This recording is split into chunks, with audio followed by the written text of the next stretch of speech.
abound around the world, from strange lights in the night skies to ghostly apparitions passing from one realm to the next.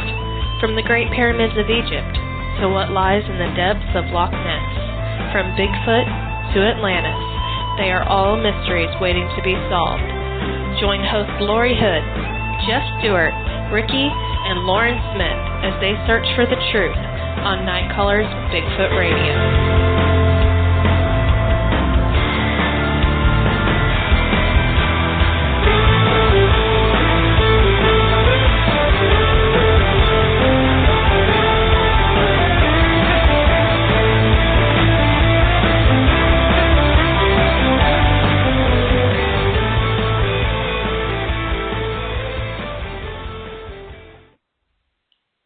Hello, you are listening to Nightcaller's Bigfoot Radio. It's October 24th, 2016, and we welcome everyone.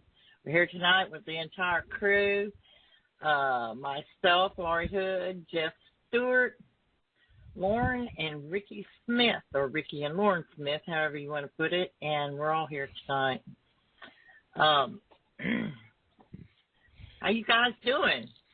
Y'all making doing great. How are you? Well, I'm doing great, except for last night. I did not appreciate The Walking Dead.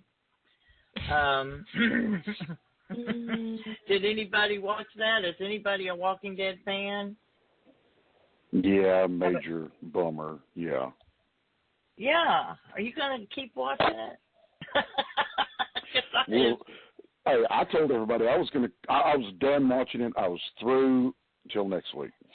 So I'm a real huge fan of the comics, so I kind of knew what was already coming, and it should have already happened quite a long time ago, but they're stretching things out. So I knew what was coming, and I had a feeling they were going to do it, and which of course I didn't know that they were going to kill two people, but I knew that Glenn was fixing to get it. Yeah. Mm-hmm. Well, spoiler alert if nobody's seen that yet. Yes. Sorry about that. Yeah, I'm a horse's rear end. I don't care. Yeah. You're on Facebook. You can't not know that just happened. That was like last night. Seriously, I was a friend of mine's party, and I had to fry fish and everything for him, and so we were cooking fish when it was the first time it ran, you know. So I'm like, turn the phone off, set it over there, don't anybody touch their phones. I mean, I threaten people. I mean, I will stab you. You know, I'm sorry, I have sharp knives everywhere. I will cut you if you dare say anything. A friend of mine hadn't watched it yet, and she walked in, her son had DVR'd it for her, and she walks in the house, and he looks at her and said, Glenn died. She about came unglued on him. I bet. Oh, yeah, it was funny, though. I don't know. I went into work this morning. Of course, you know, there's a lot of Walking Dead fans there, and they all congregate the next morning and want to discuss, have a talking dead at work, you know. And I'm like, I don't even want to talk about it because I'm never going to watch that show again. I thought it was way over the top. They didn't have to be so graphic. What is this, a snuff film? I just went on and on, you know. And they were like, okay, Lori doesn't want to talk about it. I was like, it's so terrible. It was. And see, I'm the opposite.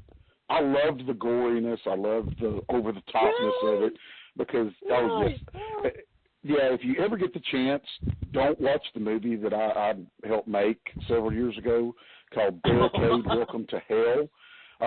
It was so gory it would make Satan himself puke. So don't ever watch it because, I mean, but anyway, I've helped make a few horror movies in the past, and believe me, we tried to make these things just to where as realistic as possible. You don't even, oh, no, they were so gory it was stupidly unreal, but it was like, you know, I mean, just like Army of Darkness. Oh no! This movie makes Army of Darkness, I mean, seriously look like a preschool like Barney movie. Oh my God! Yeah, Well, everyone was saying, get over it. It is a zombie apocalypse show. What do you expect? You expect gore. You expect, dead bodies walking around. But you didn't expect it on AMC. Yeah. That's exactly what I'm saying. Exactly. Someone even compared it to an ISIS video. I mean, that's how bad it was. If I would have been watching it on Cinemax, or one of the premium networks, I might would have expected that. But on AMC, I was like, wow, they really went all out. Yes, they did. God. Well, I'm surprised if I do watch it next week. Right now, I've got my harumps lip on, and I'm going, no, I'm not going to. I am boycotting Walking Dead. And my husband says, yeah, sure you are. We'll see. Said the same thing about Game of Thrones when they cut Ned Stark's head off. You said you were never going to watch it again, but then there you were, Let's see what the next one is. So, I don't know. We'll see. Anyway, so anything new going on? Any stuff going on out there anybody knows about or wants to share tonight before we bring our wonderful guest on? Anybody? I heard a funny joke just now on Facebook that's totally inappropriate. It's my favorite kind. I know. It's totally inappropriate. Can I say it? Well, it's too late now. You got me hooked. Okay. It's political and inappropriate. Double whammy. Oh, no. Are we ready? Oh, God. Yep. So the joke's on Hillary. She went, Mom, shut up. Okay. The joke's on Hillary if she wins because she'll have to sit at the same desk that Monica was sat under. Booyah! That's pretty cool. I like that. I'm going to actually repeat that many, many times. Oh, I'm glad you shared that. Oh, you're welcome. Inappropriateness is my thing. I bet you it, hopefully, never mind, but anyway, if she does, I guarantee you that the furniture will be removed. Oh, yeah. Oh, yeah. That room will be stripped bare before she... Sanitized, hazmat suits. Oh, yeah. I wouldn't be surprised if an accidental fire happened. Uh-huh. Yep. Lord, I just hope it's not true. But no, I'm not going to start it. I'm going to try to remain neutral and unaffiliated on the air. Okay. Anything else? Any more inappropriate jokes? We're going to start the show. Anybody I have a ton, but I really want to hear from these guys, so I'll just lay low for now. Too. Okay. How about, Lauren, do you want to read the introduction, or do you want me to? I got it. Possibly. Okay. Night Caller's Bigfoot Radio presents the Pennsylvania Bigfoot Investigations. This is a group based out of the central northeastern Pennsylvania who look for evidence and investigate reported sightings of Bigfoot. They have been together as a group since November 2013, but 4 of them have worked together in the past with another group. When that group didn't work out, Jason, Bob, Teri, and Michele decided to form Pennsylvania Bigfoot Investigations. They added Rob in the summer of 2015 as a member. Rob has a background in ghost hunting and saw a Bigfoot when he lived in Washington State. As a group, they have investigated reported sightings or evidence, no matter how old the reports might be. Some of those are the best. I have to add that in there. They also look for areas to investigate that they believe might be able to support a Bigfoot, even though no sightings were reported for that area. Pennsylvania Bigfoot Investigations does not believe in looking for Bigfoot for the purpose of hurting or killing one. They are primarily interested in finding evidence, documenting sightings, and furthering their knowledge of this species. Join us tonight as we bring on Pennsylvania Bigfoot Investigations. Thank you, Lauren. Thank you for that. Okay, tonight we don't have Teri and Michele, but we do have Rob, Jason. We have Bob, Jason, and Rob tonight with us. How are you doing, gentlemen? Welcome to Night Caller's Bigfoot Radio. Thank you very much. Yeah, thanks for having us. You are very welcome. Very welcome. Okay. I'm going to just begin like this. I'm going to ask Bob if you'll just kind of give us a little background on how you got interested in Bigfoot. Rob or Bob? Bob. Yeah, that's going to be. Well, when you first brought him on, I thought you said Blob, and I was like, that's a weird I know you name. did, Okay. and you wrote that down, and I said, no, his name's not Blob, it's Bob. I'm sorry, Bob. Well, I could. It'd be easier to distinguish Blob and Rob. I'm just saying. Okay. I like that.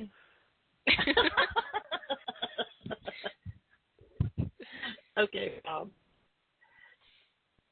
I think as most of us, I started like the early 70s. I grew up, so there was a lot of stuff on with Bigfoot, UFOs, and that stuff, and I was always interested and watch or read anything I can on it. And then years later, I guess it was like 5 years ago, I joined another local group, and then Jason became a member, and we decided we didn't like the direction of that group, so we decided, Teri was a member of the other group also, and we decided to leave and start, our own group where we can do things kind of more on the investigation side. And then after we left that group, Rob joined, and then about a year later he wrote us and asked to join our group, so we brought him in. But it's just kind of like one of those things I just always been interested in, and got the opportunity to find other people with similar interests and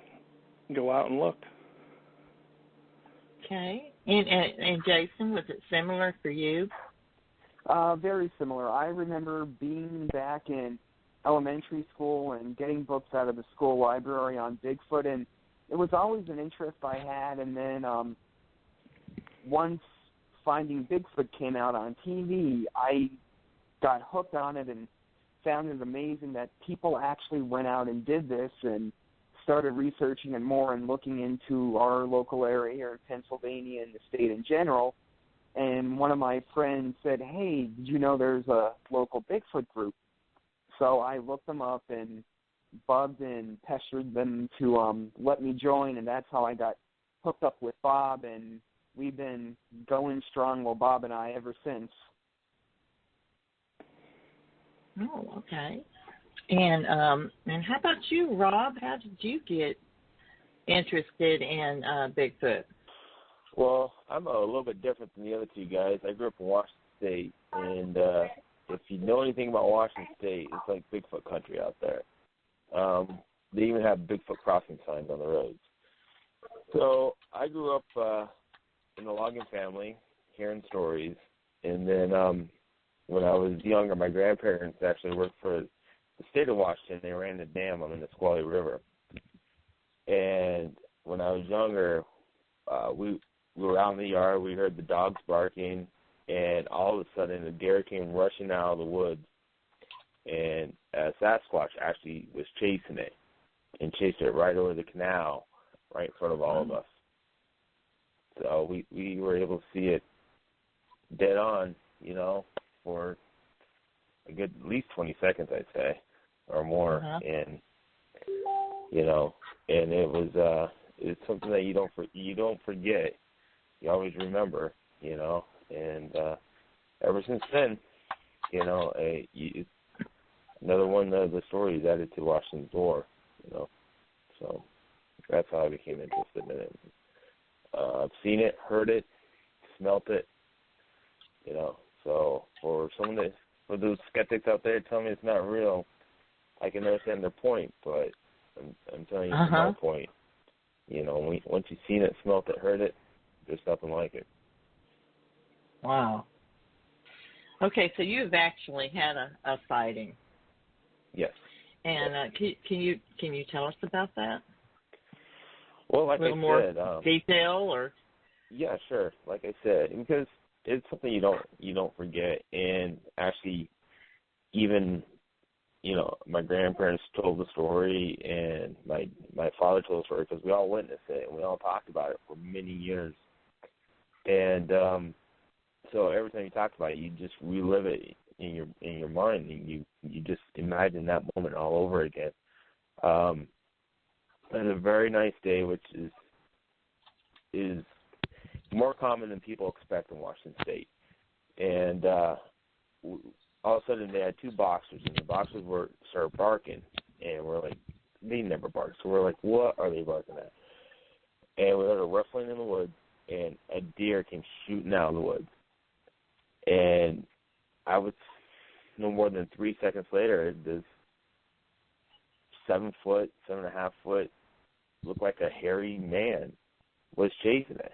I mean, you could see the muscles, you could see the brown fur, the magginess, you could smell it as it ran by, and the deer jumped the canal. I'll paint a picture. The river ran to the right of the canal, and the river was roughly about 20 feet wide. The canal was about 3 feet wide, and then you had a patch of land, then the river, and the rapids. And this deer jumped the canal, and so did the creature right in stride with the deer. The deer went into the water, and the creature followed it right in the water, and it was the last he saw of it. Mm. So, and I mean, it all just happened right in front of us. You know, like we weren't even there. So. I can't even imagine. Like, I'd probably go into shock. Well, I was like 10 years old. Seeing that, you were like, I didn't sleep there for a long time. I can tell you that. I didn't sleep at all for a long time. You know, but yeah, I mean, their land was wooded back up to state game lands for miles, and it's in a town called Yelm, well, right outside the town of Yelm, Washington. And they had a long driveway, and after that point, my dad always made me get out and unlock the gate. Oh. So, yeah, how brave a guy is he, right? That's not tough. But yeah, I mean, we would hear it from time to time yell. My grandfather and my dad were splitting firewood one time, and I was actually fishing on the river, and I was about 15 at the time, and they were splitting firewood, and all of a sudden a strong odor came over them. And they were looking around, and it smelled like, I hopefully I can say this on your show, like piss, wet dog piss, all, you know, that's the best way to describe it. And they heard like a grunt and just crashing. And they never saw it, just smelt it and just heard that and just crashed in the woods. And, you know, I mean, it was just stories like that all the time. We've seen footprints, you know, alongside the river. There's an area in the woods. Their house sat right about 10 feet from the river, right next to the actual dam part. And then about 100 yards downriver, or actually upriver, was this patch of woods. And for some reason, every time you looked at it, the hair on the back of your neck stood up. And it's like someone's watching you. And you didn't hear no birds or anything, and just in that patch. And it's like the weirdest thing. And that's where you would hear the noises, you know. And it's like they lived in there, or that's where they slept, and all the animals knew it, and therefore they didn't go that way. So even the dogs wouldn't even go in the woods over there. So, did you say how tall you thought it was, or did I miss that? About 7.5 foot, yeah. Yeah. Okay. Sorry. Now, imagine I'm like 10 years old, so I don't really know feet and all that. Oh, right. That's from my dad and my grandparents talking afterwards, you know, how they judged it. So if someone's listening, like, wondering how a 10-year-old could imagine how, you know, tall that is, you know, oh, yeah, look at that, 7.5 feet. It's, you know, it's actual from adults and just telling the stories of what we saw, you know, at that time. So. Okay. My question, and Jeff, jump in, please, and don't forget you're muted. Yeah, I did. A while ago, I was like just talking away, and nobody heard me because my mute button was pushed. So, yes, I did it to myself. I figured you did because I figured you were going to jump in there any minute. So, but my question is for the guys. I'm going to go ahead and ask this question, and I think Jeff may have some questions, maybe. Okay, now I know that Bob and Jason haven't actually had a sighting, but have you ever had any experiences that you were pretty sure that there was a Sasquatch in close proximity? Can you tell us about that? Actually, it's Jason. The first time I took Rob out Bigfooting with us, we got growled at, got a couple tree knocks, and had a stick thrown at us. Oh, wow. That's good. Broken in. So I got to go out with Rob more often because apparently he's good luck in the woods. Basically, what happened with that story was we were in a local state forest, Lackawanna State Forest. Now it's known as the Pincock State Forest, and this area has a very long history of weird occurrences. There's been dozens of Bigfoot sightings. There's been paranormal sightings, and a lot of other creepy, odd, weird things in the area. And it was, I forget if it was June or July, but it was a Sunday afternoon, and we were hiking on this game access road, and as we came around a bend where they were kind of doing some leveling of the road or construction on it to smooth it out, all of a sudden, from, what would you say, Rob, maybe our 1 o'clock hour, something growled at us. Yeah, and following that growl back at about our 7 to 8 o'clock hour, there was a tree knock. And then shortly thereafter, after we processed all of what had just happened, about 5 minutes later, as we're continuing to walk up this game road, something got thrown out of the woods. I don't know if it was a stick or a rock, but it kind of bounced and ricocheted off of Rob's book bag, and Rob just stopped dead in his tracks and was like, "Are you throwing sticks at me? Or do you have someone in the woods throwing sticks at me?" I'm like, "No." You know? I thought maybe it was an initiation rite or something.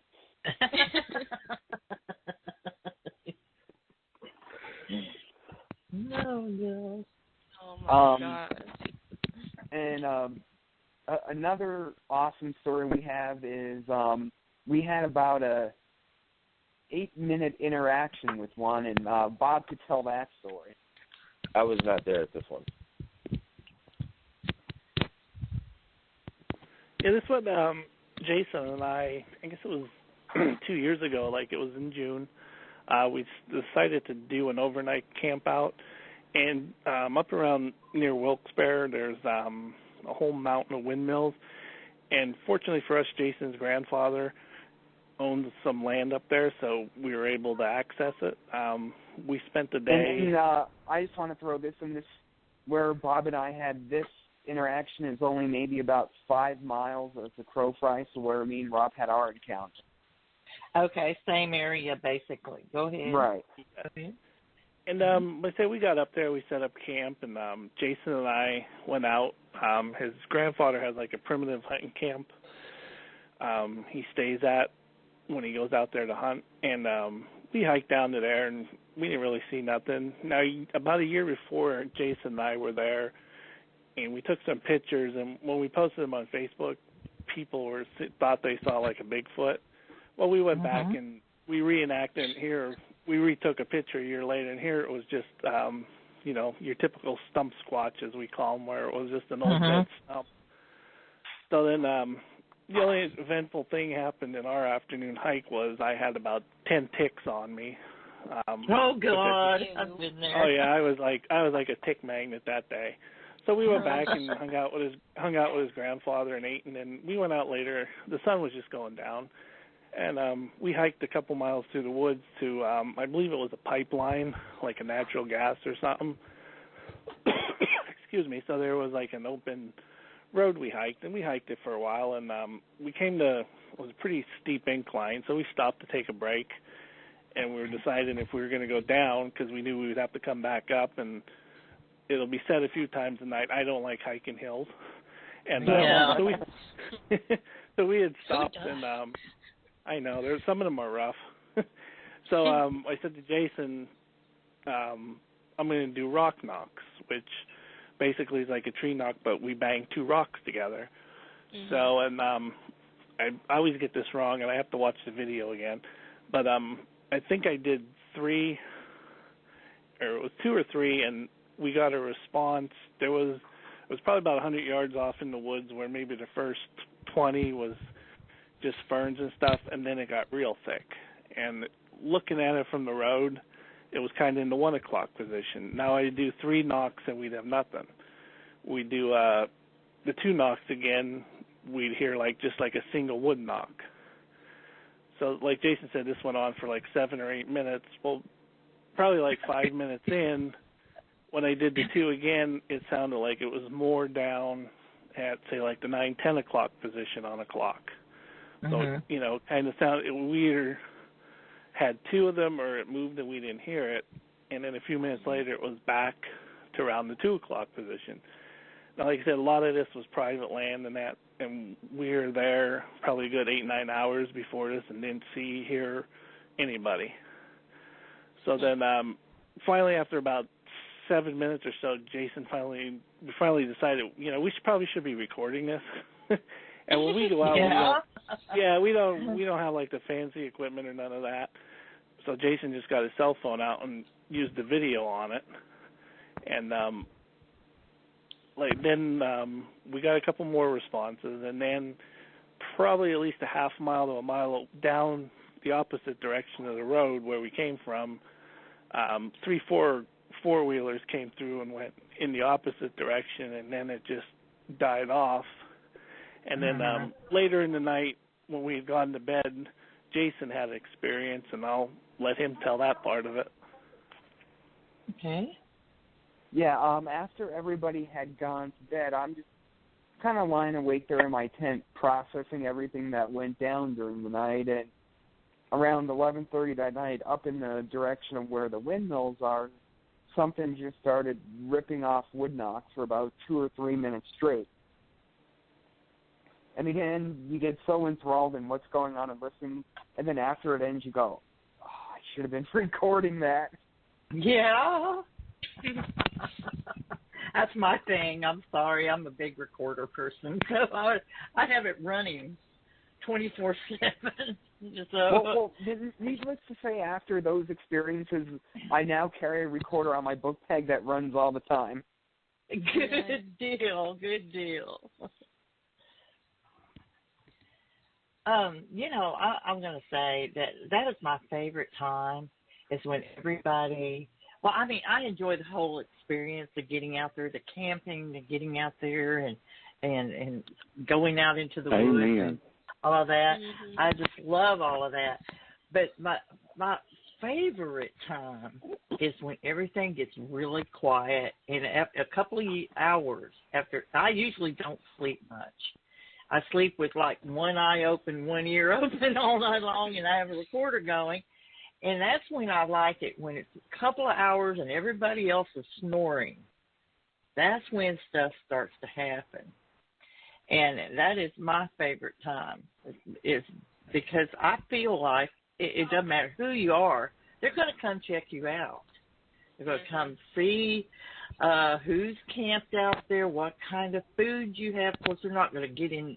Sometimes they do. Well, I've heard about that. But basically, they just are curious. You have camped out in their home, and they want to see what you're doing. They're very curious. I do have one more mention about the paranormal area and the Bigfoot area. Now, I know I have some spots just like that where you can go to this area and you're either going to get one or the other.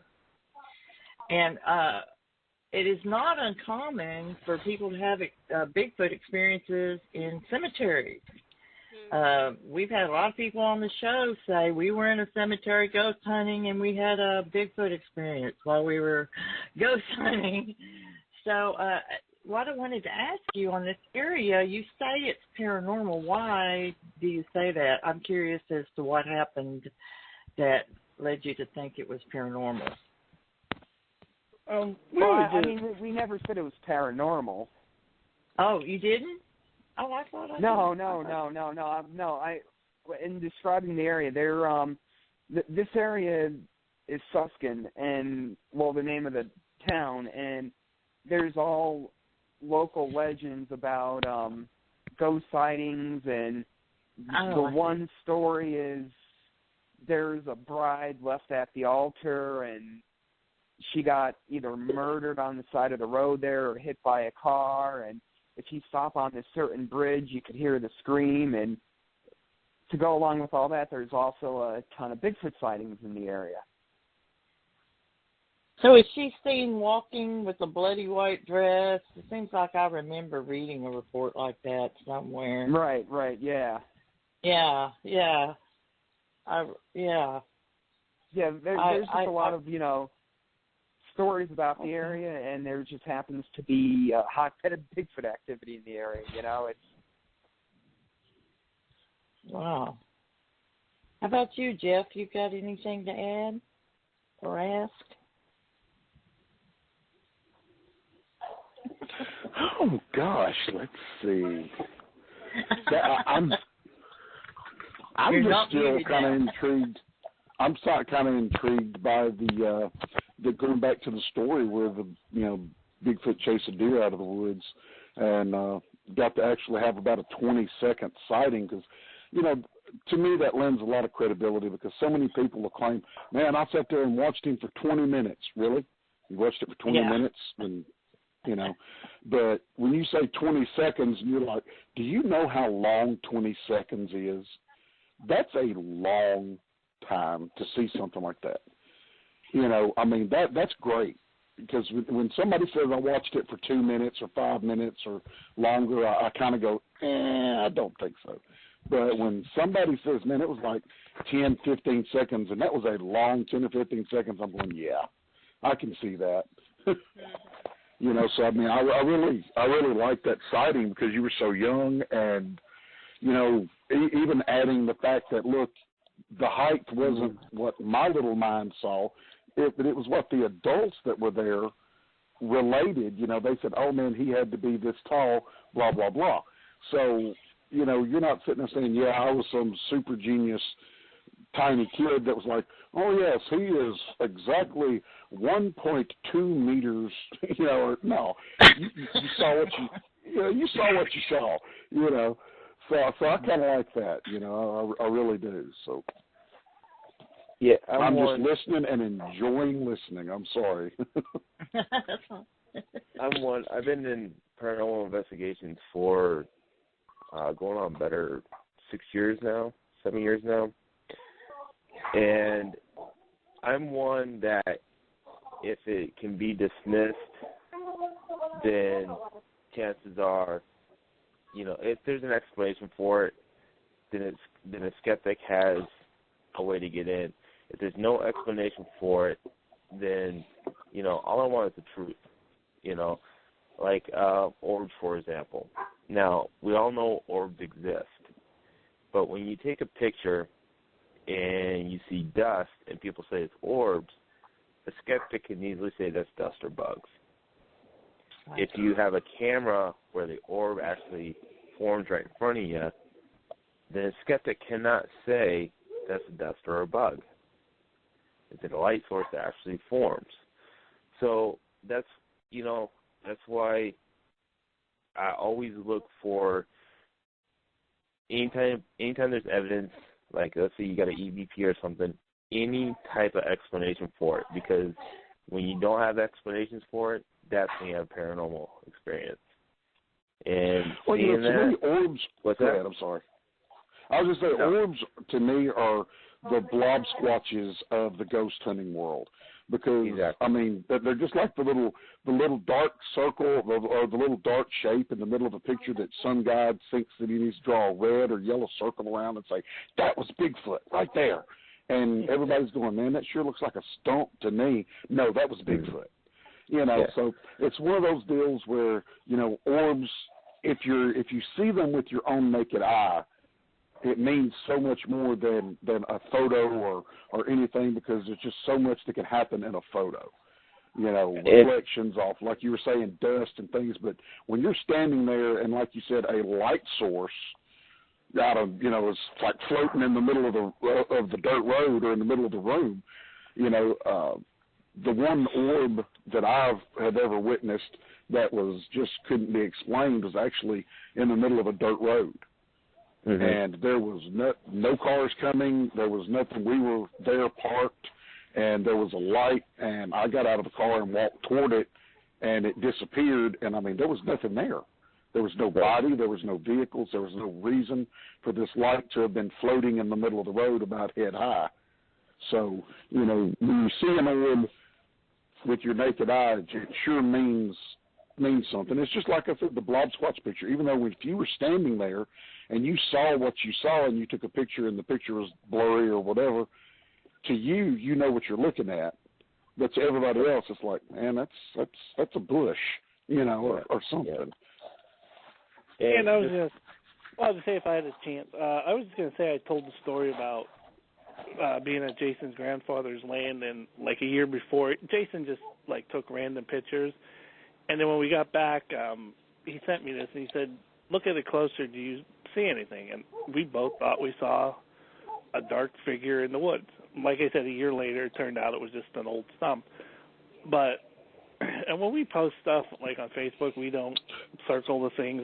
That's like one of my pet peeves. I hate when people do that. Because it's like a bullseye on something, and they're going to see something. People circle the... my pet peeve like that is when people circle the 40 faces in the trees. There's 40 faces in the trees, all the circles around. But I was to say, what I did with the picture was I just took it and I think it was like 3 lines, and I named it A, B, and C, like down vertically. And we posted it, and we just said, we didn't say there was something there. We just said, does anybody see anything, and in what section? I think out of maybe 20-some responses, people were seeing things that, to this day, I still don't know where we saw. And I don't think anybody saw what we were intending to put out there, thinking what we saw. So, like, you know, like you said earlier with pictures, it's, you know, like I said, nobody really saw what we saw. And we get stuff, too, when we post investigations on our Facebook page. We get comments on photos, people saying, do you see that in the upper left, 4 feet up? And I'm like, I don't see nothing. Like, we had somebody post one time they saw a figure of a person standing there, you know. And like I said, when we post stuff, we don't give our opinion of what we think. You know, we put the evidence out there and let people come to their own conclusions, and then go from there. Okay. Well, awesome. we're gonna go ahead and go to intermission. It's quite a long one too. It's 7 minutes, so everyone go get you something to drink and rest your voice, and we'll be back in 7 minutes. Okay, that was I didn't know if Jeff was going to bring it back or not. He didn't say, so here I am. I was trying. That dang mute button is kicking my butt. Well, it doesn't help that Lori is very eager to be on the air at all times, I guess. So she'll run right over you. It's like I'm at the starting gate. As soon as the intermission, I'm just like, she is. She'll run right over you. Go ahead, Jeff. Yes, I am. Okay. I'm sorry. All right, everybody, welcome back to Night Callers Bigfoot Radio.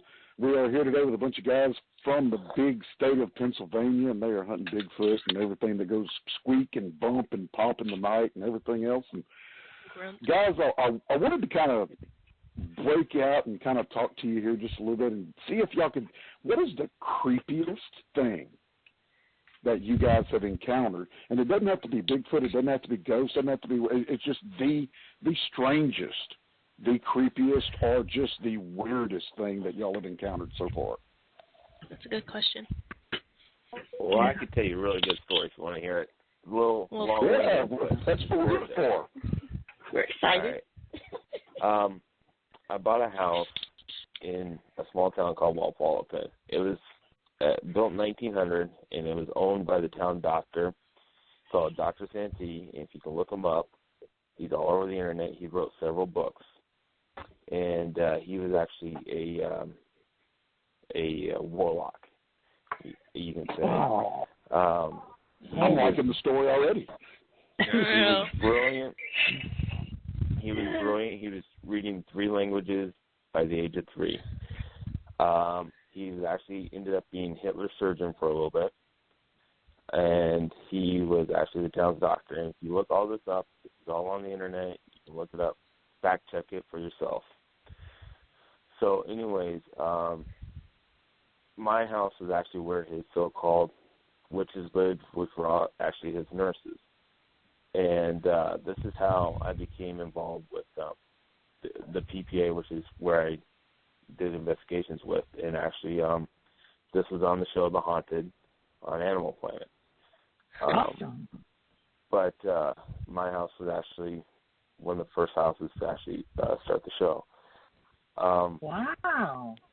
But getting into it, I was laying in bed one night, and this house has a long history of, which I didn't know until after I bought it, of strange things happening there.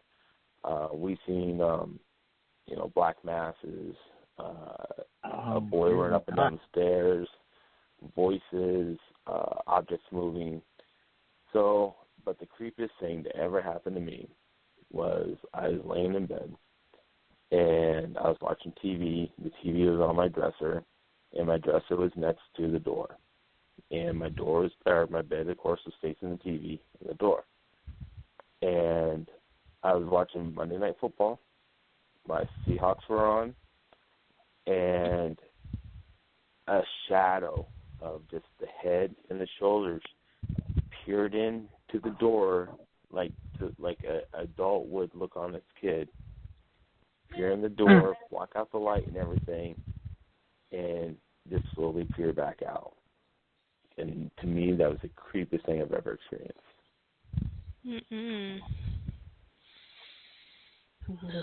Yeah, that's what I'm talking about. Weird and creepy. We're getting close to Halloween. We got to have weird and creepy. That definitely fits the creepy. You know, and just the whole backstory. I mean, come on, you don't get any creepier than Hitler's doctor. I want to let everyone know. You know, during intermission, I asked them, I said, hey, guys, can we not talk about ghosts or anything like that? Because I'm sitting here and my lamp gets really bright and then the bulb just, and I'm like, oh, good, let's not talk about ghosts anymore. I'm freaked out. Yeah. So, of course. Then I had to. I couldn't resist. You shouldn't have said anything. If you hadn't said anything, I would have went on. But Bigfoot. Brought this on myself. That is a very Well, actually, I did that to your bulb. I used my psychic mind powers, and I, made that bulb do that. Because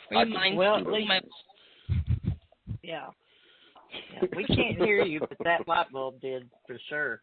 Absolutely. I guess it's that frequency. I'll keep. I'm on that 60 hertz frequency. Go ahead, mind Rob. speaking. Hit us with it. All right, so here's my creepy ghost story. Yeah. Who is this? Is this Jason? It's Jason, yeah. When we were with the previous group, we got invited to do a presentation at a bar out in the central part of the state. It was a very old building built in the 1800s,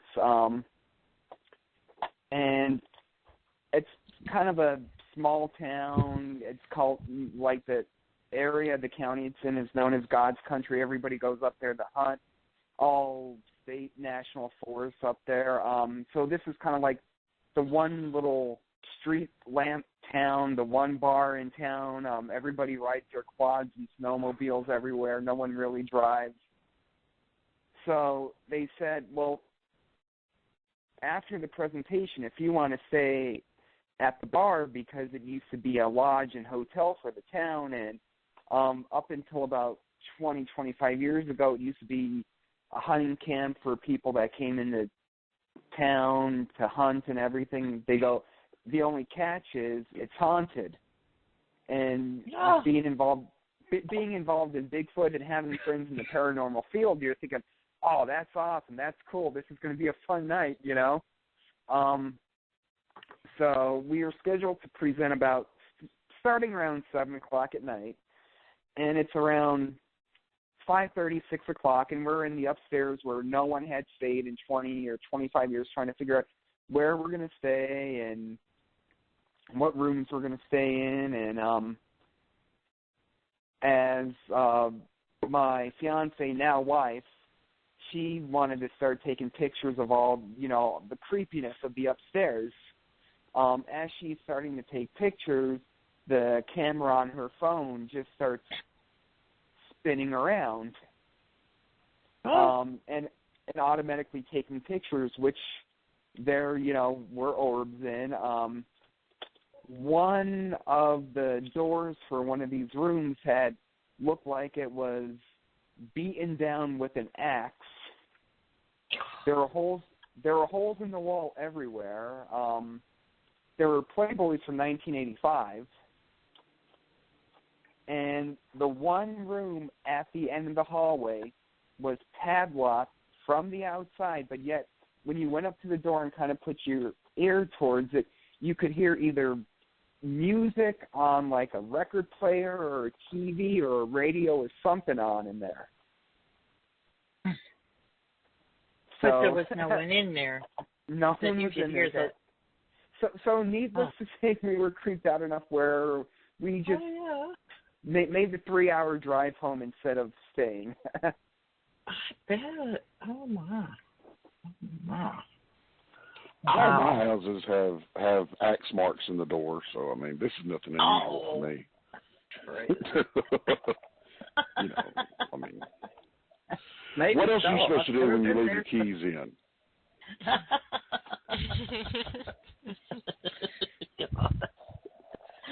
You poke your head through and go, here's Johnny. Yeah, and around my house, if you did that, my wife would have about 3 rounds already in your skull because she ain't going to play. You know what I mean? She don't care if you're a ghost or not. She's like, look, my husband's a minister. He loaded the bullets. So they got to count for something. Oh, my goodness. Well, you know, I noticed that you guys, back to Bigfoot, or does anyone else have another ghost experience to share before I go back to Bigfoot? Yeah, I was going to say, this is Bob, I do. Oh, great. I actually have kind of two, one Bigfoot related. I thought this was where Jason was going. I forgot about the hotel because I couldn't make it that weekend. But years ago when we were with the other group, we were up in Sullivan County, Pennsylvania, which is, like Jason said, part of God's country. It's state game land, 57,000 acres. We were with the other group. I think I remember most about that. It was like probably August, and it was like 100 and some degrees out. Well, we had hiked in a few miles, and then on the way back out, it was dark, and we had stopped to take a water break, and one of the other guys, he had an app on his cell phone. It was like the Finding Bigfoot thing where it had calls on. And he was just kind of showing us it, and he played this one blood-curdling, high-pitched scream.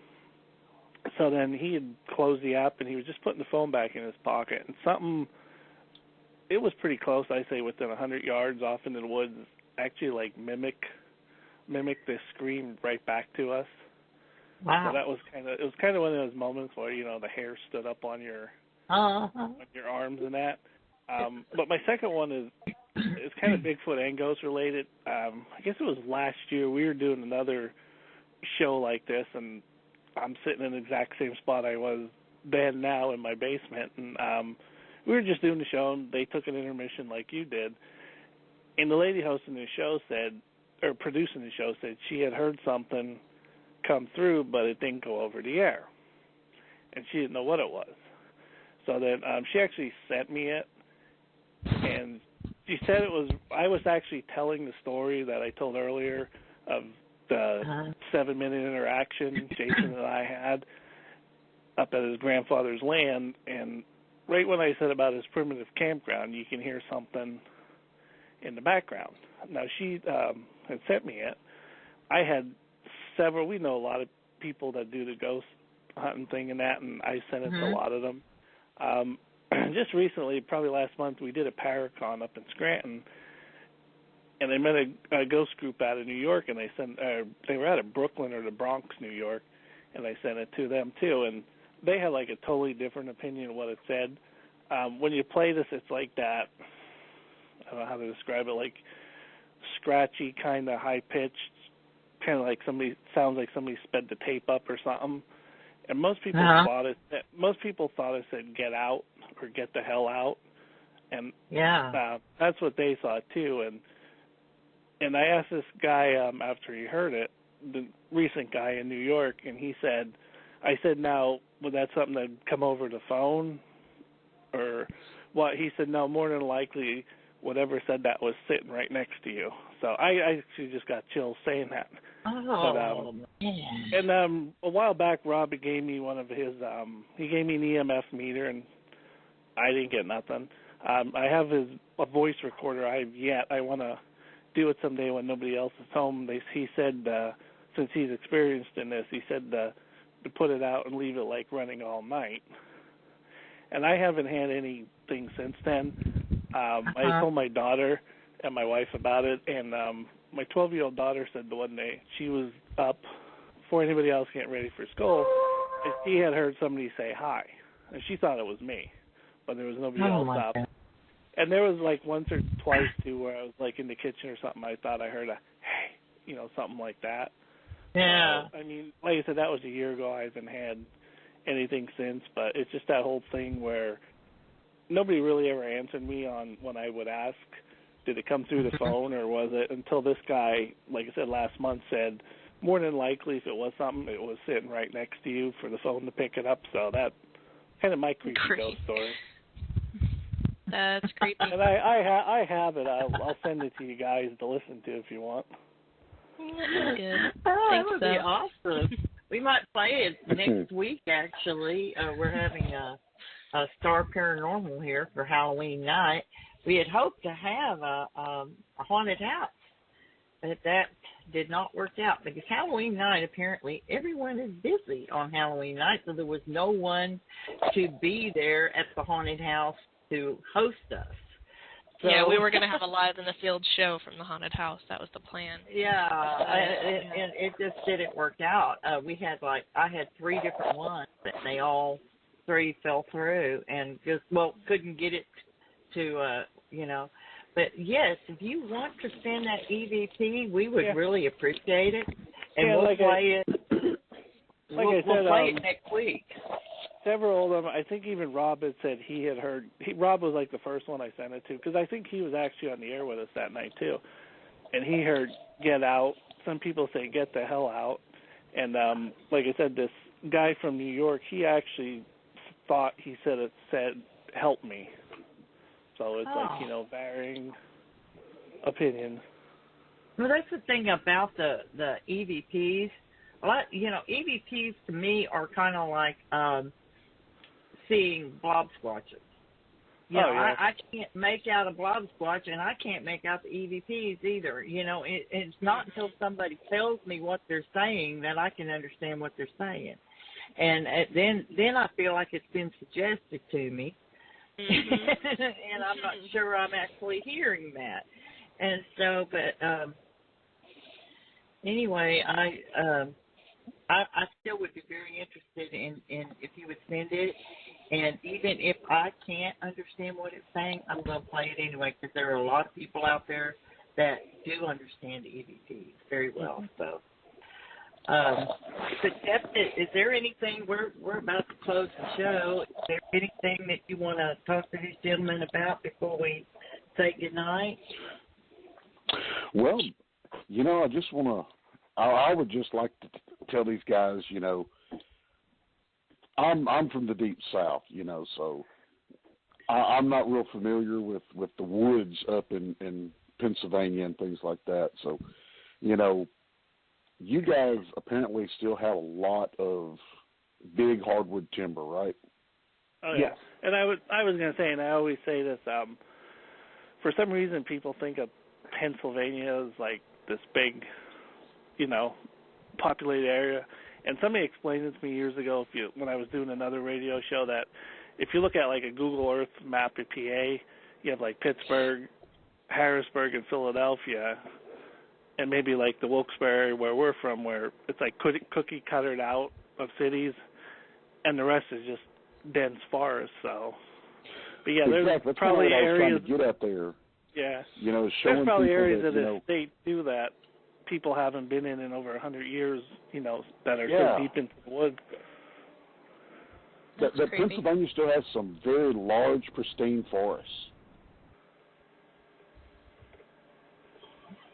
Not only that, I think they have a history that dates back to when the country was first settled. So there's a lot of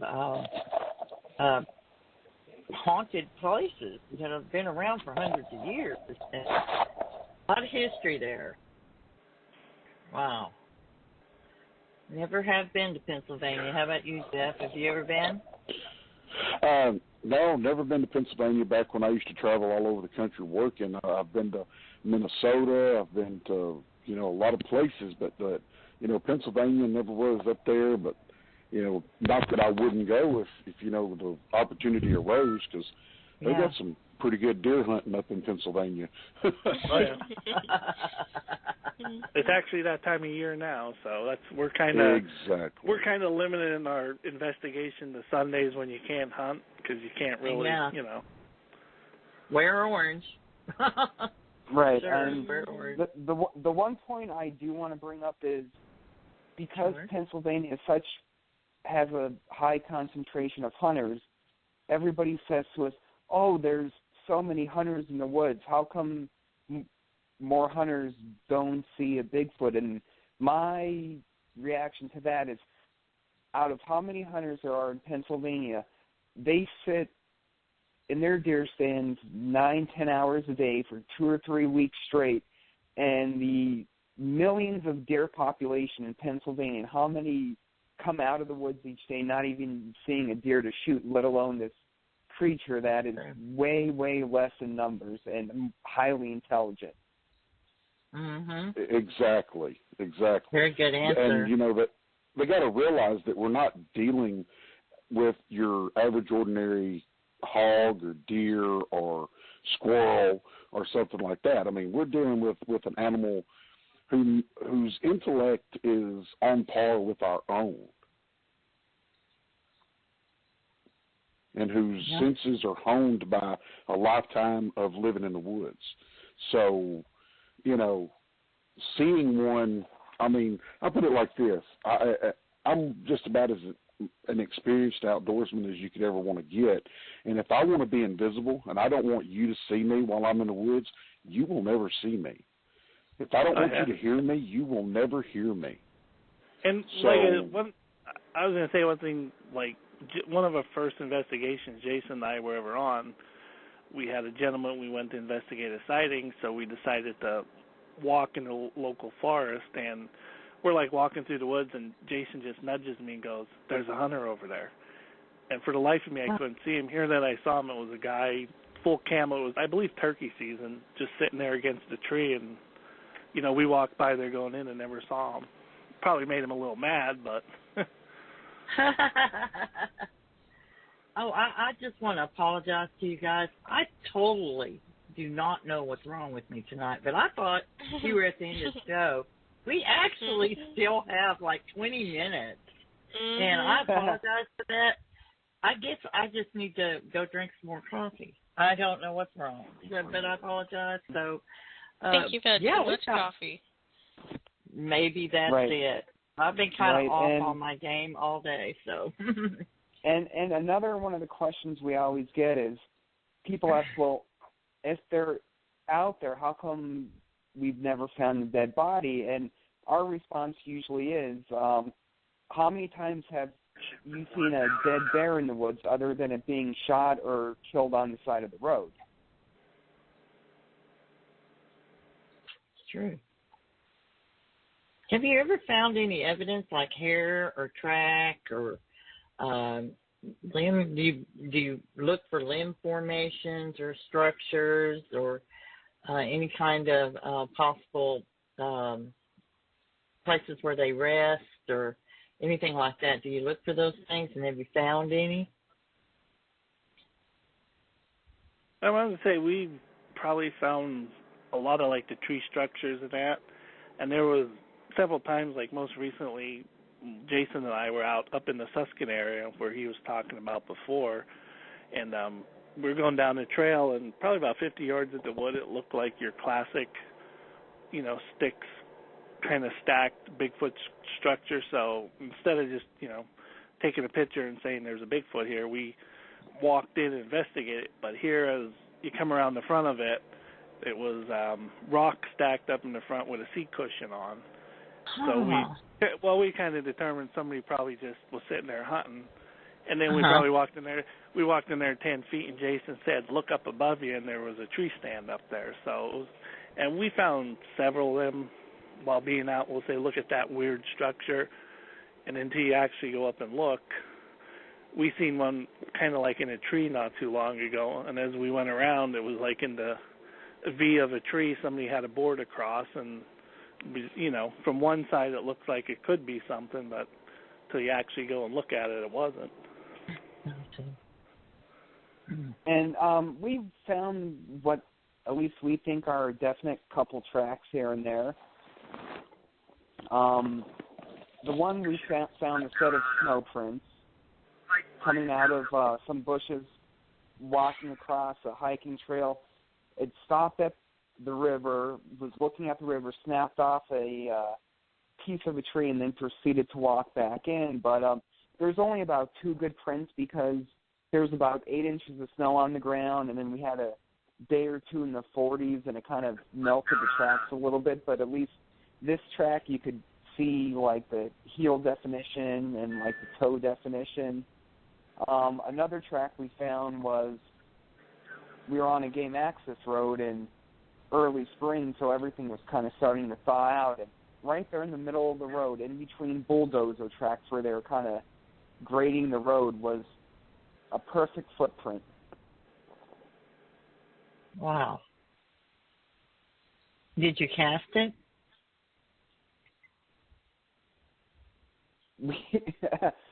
Another one of coulda, shouldas, but we have several pictures of it. We have my foot next to it for size comparison. That's all you need. Yeah. I'm a size 11.5, and this thing is huge next to my foot. What about the ladies, Teri and Michele? Do they go out with y'all? I know they're part of your team. Do you have more experiences when you have females out there with you? Well, Michelle's my wife, and she's the one that kind of keeps me in check. Okay, she's your resident skeptic, basically. It's not so much that she's a skeptic, but she's the one that, when I get a little bit overly excited about something, she's the one that kind of calms me down. But she's had her own experiences, and we were out at a local state park, and one that's maybe 5 minutes up the road from my house, but for whatever reason lately it's been a hotbed of sightings. And so we hike in on this gorgeous 70-degree November day. As it's getting dark, we decide, okay, we're going to turn around and head back out. Well, as we're heading back out, in an area that we had just walked by 15 minutes before that, we encountered what I consider the smell, and Rob said what he thinks it smells like. To me, it smells like, I want to say, rotten, dead animal that's been rolling around in weeks-old, like, deep fryer oil. Delicious. I know, right? So we experienced the smell, and Michele became, like, overwhelmed with something was watching us. And the hair on her arms were standing up, and she was getting really, really creeped out. So when Bob's not around, Michelle's kind of my hiking buddy to go out with. So that's like awesome. I said, yeah, she's the one that keeps me in check. Like if I go out solo on a hike while she's at work or something, I'll bring my pictures home. Honey, look at this. It might be a print. I'm excited. She looks at it. She goes, enlarge it a little bit. All right. She goes, no, that's a double bear print. Oh, crap, you know? and then I look at it more and I'm like, oh, you know what, you're right. And that's awesome. Well, that's awesome to have a woman that's wood-wise, you know, that's great. I was going to say Teri's similar. Teri lives she's more out-state college area, Pennsylvania, so we really get to go out with her maybe once a year, and she's like that too. She's like the skeptic also. I've yet known her 3-4 years if she actually believes or not. But she's into all the Bigfoot stuff. She'll go out with her kids hiking out that way, and she'll leave, I think it's a Monster energy drink and granola bars before they go in the woods for, the Bigfoot and stuff, so. She leaves a Monster energy drinks? Yeah, there's, we got somebody actually sent us a while ago, said to leave apples and stuff when you go in and then when you come out to see if they're eaten, which, I mean, anything living in the woods is going to eat it. But so she leaves a can of Monster energy drink and granola bars or trail mix or something for them. Wow. Kind of an offering, I guess. I would want to meet a Bigfoot that had drank a Monster energy drink. Wow. Hey, Jeff, do you have any questions? With my mute button on or off. I mean, It's on now. Oh, gosh. I really, you guys have said so much. I mean, really, you've answered just about every question I would have thought to ask, about up there, other than maybe, since you guys are up, y'all, how far are y'all from, New Jersey, that area? From, the Barrens and stuff like that? We're probably about 2 hours from the Pine Barren. Yeah, so, if you reports or any encounters, with Jersey Devil or any of the winged hominids and things like that? That's a good question. In the area that actually came from Brian Impey and on text. We've I'm sorry actually looked into the area that we go in a lot. We've actually looked into a Dogman sighting. There was one there about 20 years ago. We had a question in the chat about that, actually. Do you know any of the details about that? Basically what had happened was, it was during turkey season, a hunter had gone in there and was sitting in his tree stand, and he heard all this ruckus, something come crashing down through the bushes, and it came out right below where he was hunting, and it started kind of clawing at the ground, and he described it as being about 6 foot tall, kind of lanky, with the face of a poodle. Oh. And he kind of waited for this thing to do its thing and leave, and he hightailed it out of there.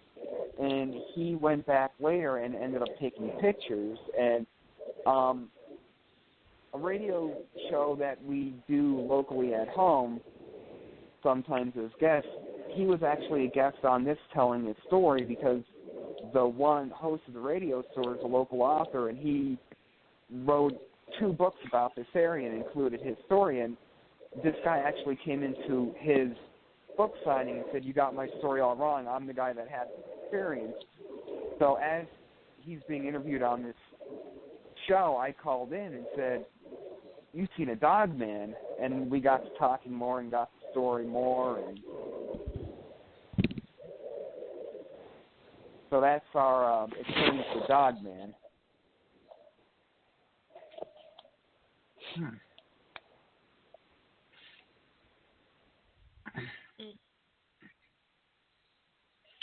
Well, dog men are scary to me. They're too close to werewolves, and werewolves scare me to pieces. I can't even watch a werewolf movie. So it's like I don't like dog men, werewolves.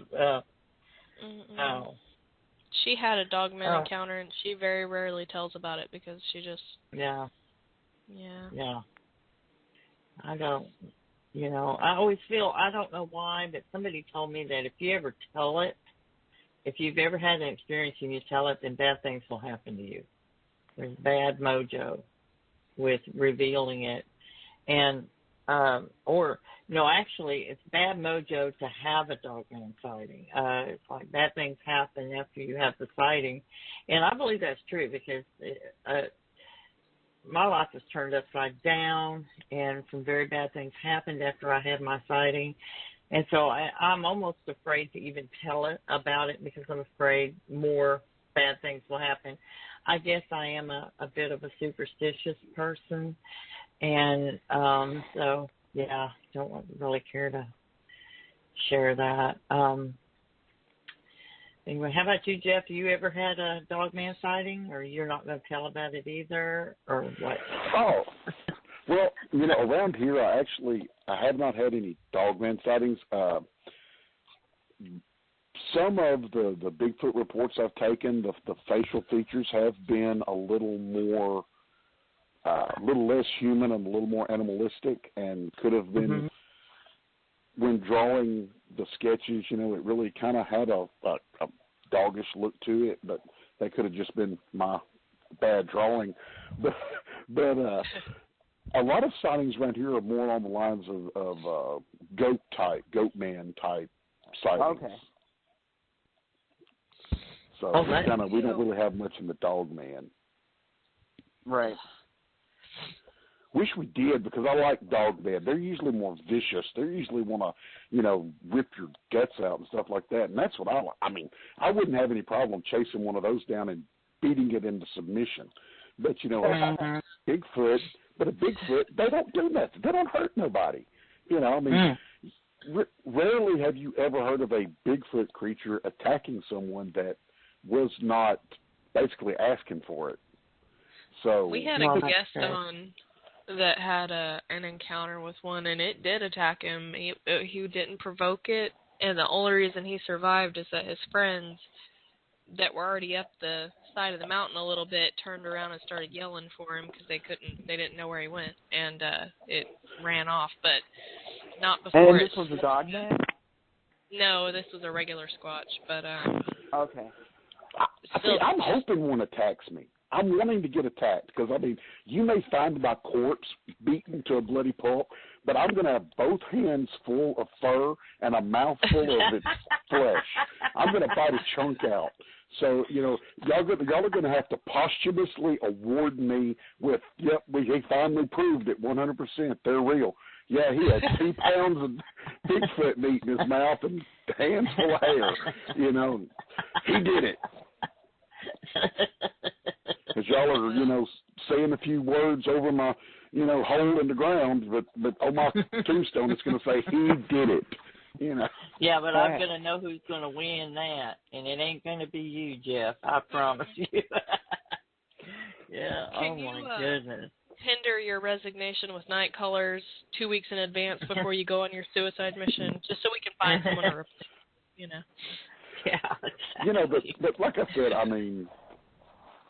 of all the encounters, like you think about that are any kind of, really, really, really bad aggressive. Because even though that person that got attacked didn't do anything to provoke it, you really don't know if there might have not been a baby nearby or a fresh kill nearby. So just by them being in close proximity to either a newborn or a kill, that they may have unwittingly provoked the attack, unknowingly, by just blindly stumbling upon a situation. But when you start talking about dogmen, you start hearing stories of, unprovoked aggression and really mean actions. So I'm kind of glad I don't have any dogmen around East Texas, because, I might change my mind on whether or not I needed to shoot one of these bad boys or not, because I'm totally, like one of these that, hey, you don't need to mess with them. Don't need to hurt them in any way, shape, or form. But if they started, like, trying to bite my jugular out, I may have to change my mind.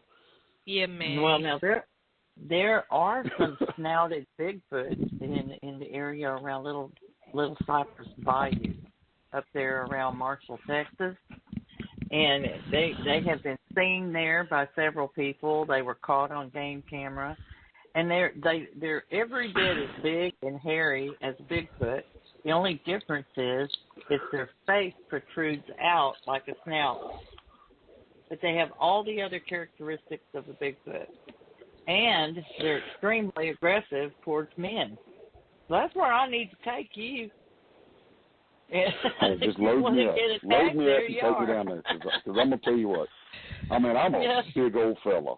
And, my nickname is Hulk. So, I mean, whenever we get there, one of us ain't going to leave, and it's probably not going to be me. But all you got to do, pry the evidence from me and, kick me in the water and, come back and say, look, I found it. So, oh, by the way, Jeff's back there. He was fine last time I saw him. Oh, my gosh. Yeah. Okay, guys. Go ahead, Lauren. I was just going to say real quick, Digger Dog in the chat said Bart Schuyler in Alaska. Anyway, there were reports of them being shot and not reacting to it. I think so in other words, the Bigfoot were shot and they didn't react to being shot. Is that what you're saying, or the dogmen?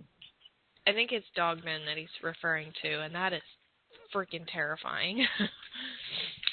Oh, yeah. That is. My nightmares are going to be great tonight. Thanks, guys. Oh, yeah. Yeah, well, I watched Walking Dead. If you can sleep after watching you're very welcome. Yeah. Bigger Dog said it was dogmen. Dogmen, okay. Yeah. Well, guys, we don't have a whole lot of time left. This time I'm really for sure. About 4 minutes left, but I just wanted to ask each one of you what your final mission is. I mean, what is it that why are you doing the Bigfoot investigations, and what are you hoping to bring to the table with all of your investigations? Can you hear me? I guess I'll go first. Personally, I just want to see one and know personally that they exist. Exactly. Secondly, it's almost like an addiction to go out looking. I mean, even though 99% of the time you go out there and get skunked and find nothing, that 1% of the time you do find something, it's like an adrenaline rush, and it's just an absolute blast. Just being out in the woods, hiking with your friends, being on nature walks, being involved in the community and talking with people in the community, hearing about sightings. And it's an amazing culture, isn't it? It is. And it's like once you get it in your blood, that's it. It's in your blood. And you meet some, really, really awesome people out there that are going to be your friends for life. Yeah. Yeah, like me.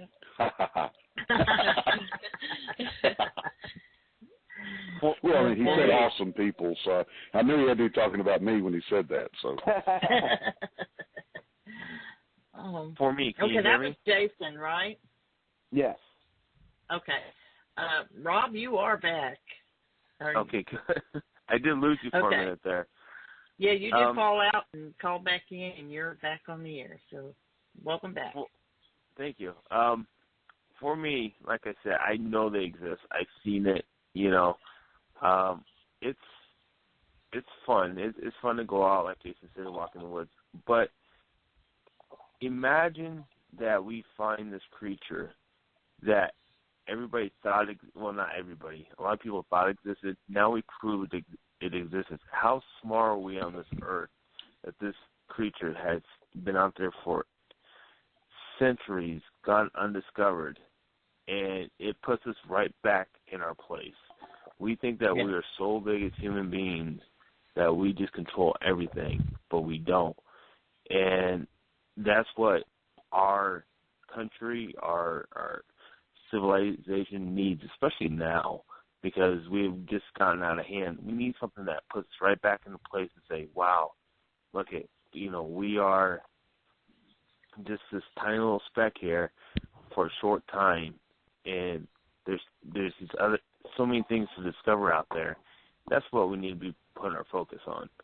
So to prove it exists would be great, and for me that would be the ultimate, the best end goal. Okay. How about you, cool. Bob? I don't know how I'm going to top that, but that was for y'all, wasn't it? yeah, it was. Come on, Bob. It's like for me, it's just I'd like to have that, not even like 20 seconds like Rob had, even like 10 seconds. Yeah, you'll settle for 5. One. Yeah, and just to see it, right in person. I mean, it wouldn't mean I would stop looking. I think it would just energize me more, I guess you can say, to keep looking to find it again. Just to have that one encounter other than, what we think we might have heard or what other people saw. Doing this, we get reports all the time. We've had like 3 in the last week that we're hoping to get out and look into soon. And just, to be I get jealous of those people because, we're out looking for them and we don't see them. But, these people are just going about their everyday life and see them. And it in a way, it does kind of make us, well, no, I shouldn't say us, but me jealous as actually doing this, that I want to see, it makes me want to go looking more. And, we get through a time where it's kind of dead and there's not a lot going on, and that's, Jason will find a spot, whether it had activity or not, and we'll just go and look, and then now we got 3 of them on the table. We're trying to plan to get out to look at these areas, so, That's awesome. Well, I say good job. Good deal. You guys are, I'm glad that Pennsylvania is covered by Pennsylvania Bigfoot Investigations. You guys are great, and we've really enjoyed having you on, and we'd love to have you back sometime. Keep in touch with us. Yeah, let us know what's going on. If you get any new stuff and want to share it with us, just give us a ringy-dingy on the Night Callers Bigfoot page and let us know, and we'll get you scheduled for another show. But I wish y'all luck. Yes, I was watching it. Never mind. Yes. It's like an old laughing thing, It's never mind. I'm showing my age. I truly am. I just can't believe you just referenced laughing. I mean, yes. Come on. Yes. Yeah. I mean, I'm not even that old. I mean, come on. I'm pretty dang old. I think it was laughing. I think it was Saturday Night Live. With Lily Tomlin. There you go. That's played it. See. Yeah. That's even better. Lily Tomlin, she did that. Yeah, there you go. That's it. Anyway, we really enjoyed y'all, and I hope you don't think we're too crazy. And thank you so much. Thank you so much for coming on. next week, we've got Star Paranormal. They're coming, and we are going to have a haunted show on Halloween night. Yeah, those guys are troublemakers. You got to watch out for all of them. And very Especially likely Mike. we're going to have a 2-hour show. Most likely it'll be a 2-hour show. We'll just see how that goes. But anyway,